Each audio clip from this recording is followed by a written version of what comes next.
Well, good morning, everybody. My name is Bob Work. I'm the CEO of the Center for a New American Security, and I'd like to welcome you all here on this glorious autumn morning. It truly is morning, even though it seems like evening.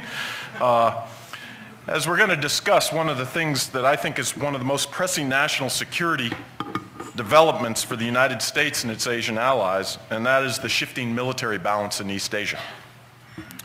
Now, in my 4 years as the Undersecretary of the Navy, few national security challenges really garnered more of my attention.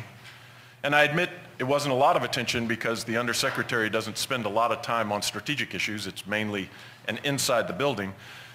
But I was just fascinated and constantly attracted to the proliferation of advanced weaponry, the general naval expansion that is occurring in the region, and the increasingly tense maritime interactions that are occurring in the East and South China Seas among various regional actors. Thus, when I decided to leave government, I was hoping to land someplace where I could spend a little bit more time thinking about this issue and how it would affect our national security strategy, our engagement with China, and our relationships with our closest allies, partners, and friends in Asia. So I really count myself very lucky being able to come to the Center for a New American Security, which has long thought deeply and substantively about Asia-Pacific affairs. And I think, quite honestly, pound for pound, Dr. Patrick Cronin, Dr. Eli Ratner, our own Basovich Fellow Zach Hosford, and Research Associate Alex Sullivan, pound for pound, they're unmatched in this field in terms of intellectual rigor and creativity, as reflected by this awesome gathering of experts on this issue. So this particular event is just one in a long series of events planned by the Asia team analytical agenda, and it's focused on maritime security in East Asia and the Asia Pacific in general, and the East and South China Seas in particular. But if we can solve a lot of the problems that are going there, then that will lead to regional stability more broadly. And as you can see by this crowd, we've been able to amass some pretty serious intellectual firepower to kind of bring to bear on this target. Now, our success can be attributed in no small way to having a serious and close Japanese partner from the Japanese Institute of International Affairs. Now, for more than 50 years, the Institute has been a leading institution in Japan's foreign policy and national security community. It produces regularly innovative policy research, and it promotes substantial dialogue on security issues, not only within the Japanese government, but between the Japanese and the United States government. Its current leader, Ambassador Yoshiji Nogami, is a seasoned diplomat, having served as both Deputy and Vice Minister for Foreign Affairs, as Japan's ambassador to the Court of St. James, and as a trusted advisor to Japan's top leaders.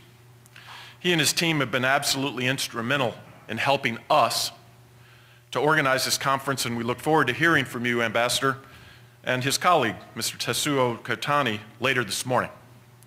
Now, before introducing the ambassador so that he can make some opening remarks and moving on to the main event, I'd just like to remind everyone here today that this is on the record and is being recorded.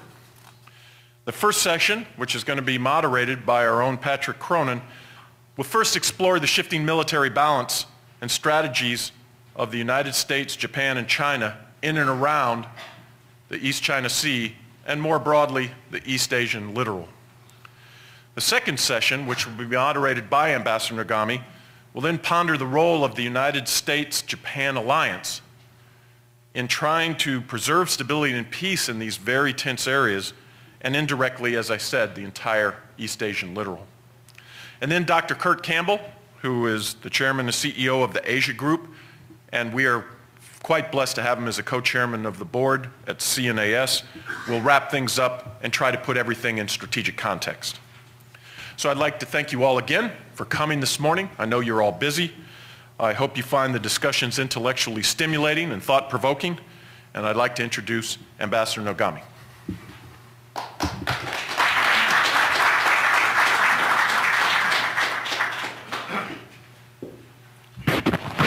Thank you, Bob. Good morning, everybody.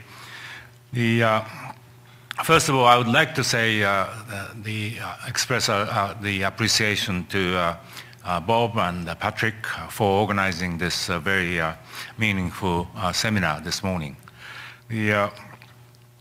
As many of you are aware, that what is called Japan-US, the SCC, commonly known as 2+2, was held only a few weeks ago in Tokyo, where the Japanese Foreign Minister and the Defense Minister, Secretary of State and Secretary of Defense met and agreed upon a whole host of the important security-related issues between two countries, which covered, of course, the very important development in the Northwestern Pacific. As you know very well, the security landscape in that part of the world is rapidly changing, and the new SSC agreement deals with those changing security landscape. Many of the issues that we are going to cover this morning are in fact incorporated in the agreement between those four ministers.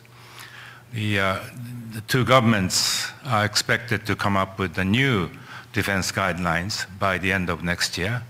And not only this, the agreement not only covers the bilateral Japan-US security relationship, but also, as Bob mentioned, our cooperation with the littoral countries of South China Sea, because East China Sea and South China Sea is sort of contiguous the development of cooperation, and so we are going to deal with the very crucial issues for our two countries, and